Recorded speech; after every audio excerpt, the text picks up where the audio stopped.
Then I've schooled and worked in Lagos all my life. In fact, I spent 3/4 of my life in Lagos. Do you speak any language apart from your local language? Well, I speak English.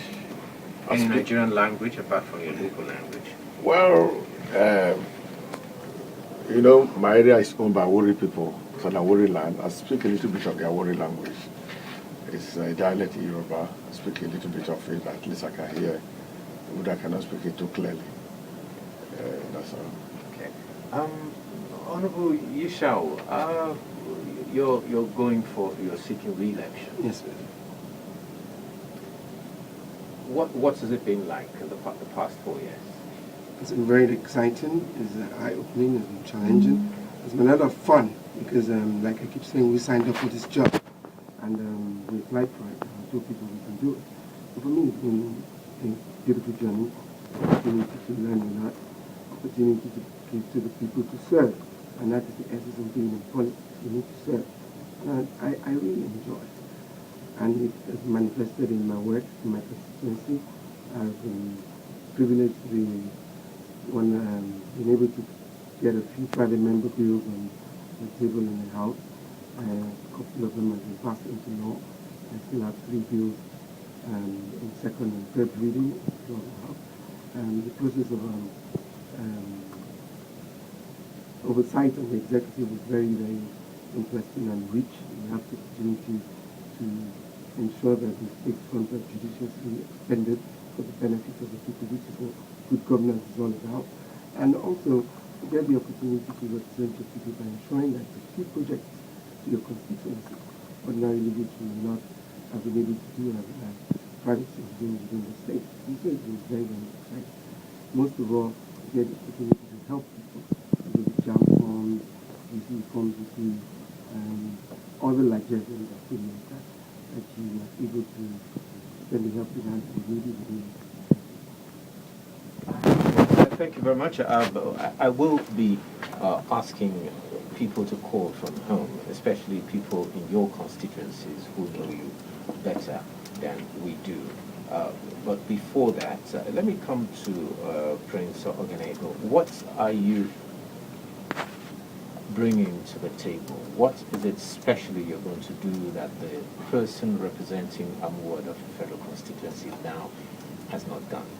Okay, before I answer that, let me respond to something my colleague said, that the PDP people were carrying these posters in this area. Well, I'm not in this area, but I know that the PDP candidate here is a man who has more than enough posters, and that is Obanikoro. I'm not sure Obanikoro will be carrying other posters. He has more than that. He's not here now. That's why I'm wholly brief, for him to say he's carrying his posters. I don't believe it. And when you go around everywhere, you will know that Obanikoro has more posters than him. So it was said, I don't know which of you said it, he said zealous people. Yes, zealous people, but he specifically mentioned PDP, that his PDP opponent is carrying his posters, and I don't think that is true. Having said that, what am I bringing to the table? Why am I coming in? Well, in the last 16 years, the APC have been representing my area at the federal level. And they've not represented our people well, and everybody knows that. Because my area is mainly a federal area, like Festac, for instance, Satellite Town, part of Kirikiri, all these are federal areas. You have Navy Town, all federal areas. And what we have there is serious infrastructural decay. Serious infrastructural decay. Since Gowon started that project and did it, no roads have been tarred, all roads are bad. Central sewage system is bad, drainages are blocked, and this has been on for a long time. I'm aware that a legislator is not an executive position, they don't give contract, but as a legislator, it's your duty to look at areas where your people have challenge and to make laws, or to, when the budget is being done, to try to push things into the budget. If it's a road, a project you think the people need, you have to put it to the budget. You have to lobby. You have the Federal Minister of Works, you have the Federal Minister of Housing. All these are people you can talk to. go to the ministers and talk to them. Let them understand that you have problem in your area. You They will talk come to about your aid. infrastructure, the 10-lane expressway. You're not cognizant of. No, that's not what I'm talking about. I'm talking about first satellite areas infrastructure. But when you talk about the 10-lane road, that's a road that the factional administration promised us they will finish in 2012. We're in 2015. Not 1/3 of the road is done. Not 1/3 of the road is done. And that's why when we had a rally the last time, Jimmy Agbaje, was telling us that he will finish that project and commission it. It looks like the present administration is just joking with the project because all they have done is the old one-way road, the two lane that's at the end of it. The major road at the middle, which is the express, have not been done. And this is a state that generates over 50 billion naira monthly on internally generated revenue. They don't, if a state that generates that kind of money, to give a promise that you finish a project in 2012 and this 2015, you've not got 1/3 of it, it's a big disappointment. And such people don't deserve to rule Lagos.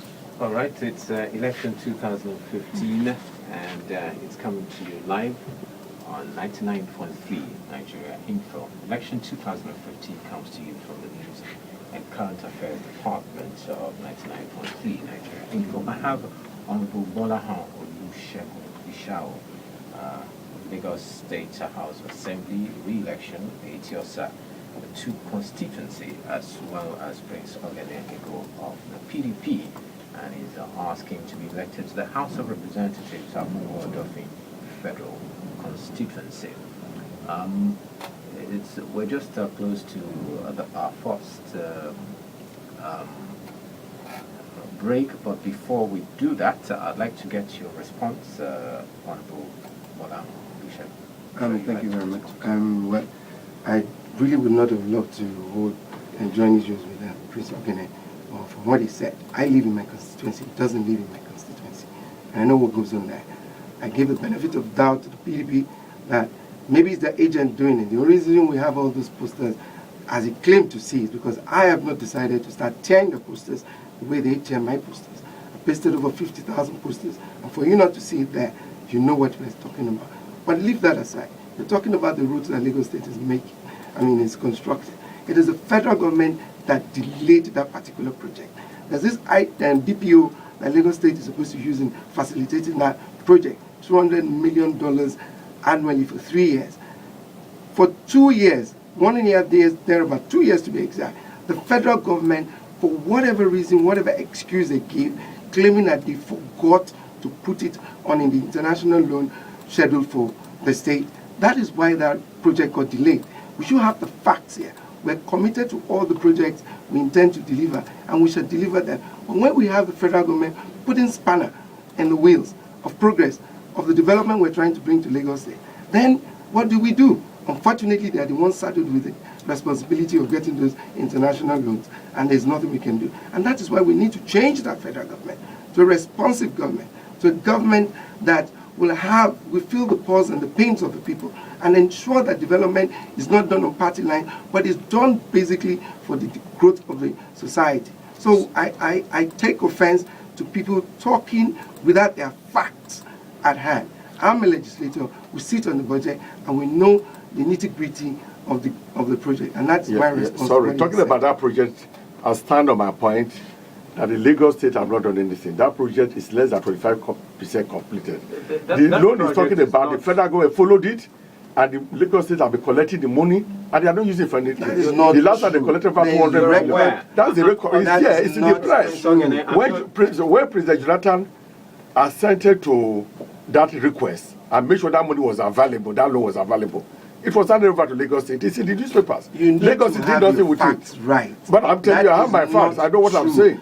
Up to that, not up to 1/3 of that road have been done. A road you say you finish 2015, you've not done up to 1/3 of it, and you are not bothered creating hold up and unnecessary suffering for people in that area. It is bad enough, sir. This government It is bad enough. You see, that's the irony of life. It is bad enough. In court, that road is a federal road. It is because the federal government abandoned the people of Lagos State that Lagos State took the initiative to do that road. That is the federal government. The federal government has been providing money for it. Lagos State is taking money from federal government. The money has been passed back to Lagos State. Get your facts and every comment they have put, the federal government have refunded the money. Get your facts right. Yes, that is let's look at the big picture. Yes, let's look at it. The Lagos mega city project is not a project for Lagos State government alone. It's not a project for the federal government alone. Yeah. It's a tripartite project. I'm happy federal to know about government, Lagos State government, as well as the World Bank. World Bank. I'm happy to know about it. Now, it's not to give impression as if Lagos State are the people doing it. We've had before now. There have been reports, that federal government counterpart funding is been delayed. No, it's become forthcoming. It's becoming regularly. And the impression Lagos State is giving is that the road is being done by them. The road is not being done by them. Excuse me. It's not a Lagos State road. It's a not talking about the agreement. counterpart funding. But the point is, Lagos State has over-delayed on that Can I project. just make my point? Lagos State took some facility and it's called a DPO facility, a low interest rate loan with a long moratorium period. It's supposed to be $600 million, disbursed $200 million annually.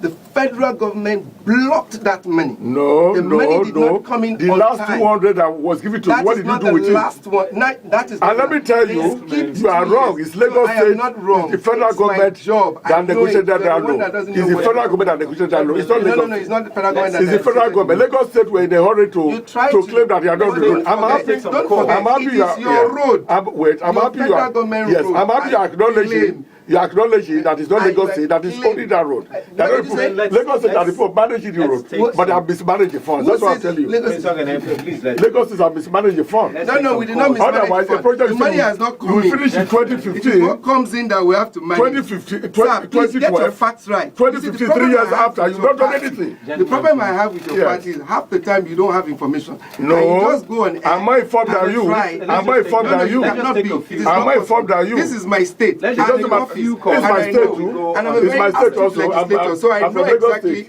what I'm talking about. I'm more knowledgeable about this state than you. 2015, and it's reaching you from 99.3 Nigeria Info.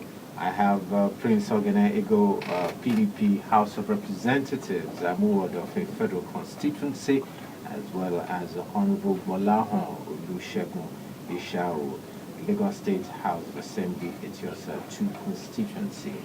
Prince Egoh is asking to be elected into the House of Representatives, and Honorable Yishawu is asking to be re-elected into the Lagos State House of Assembly. We'll take a break shortly. We'll be back.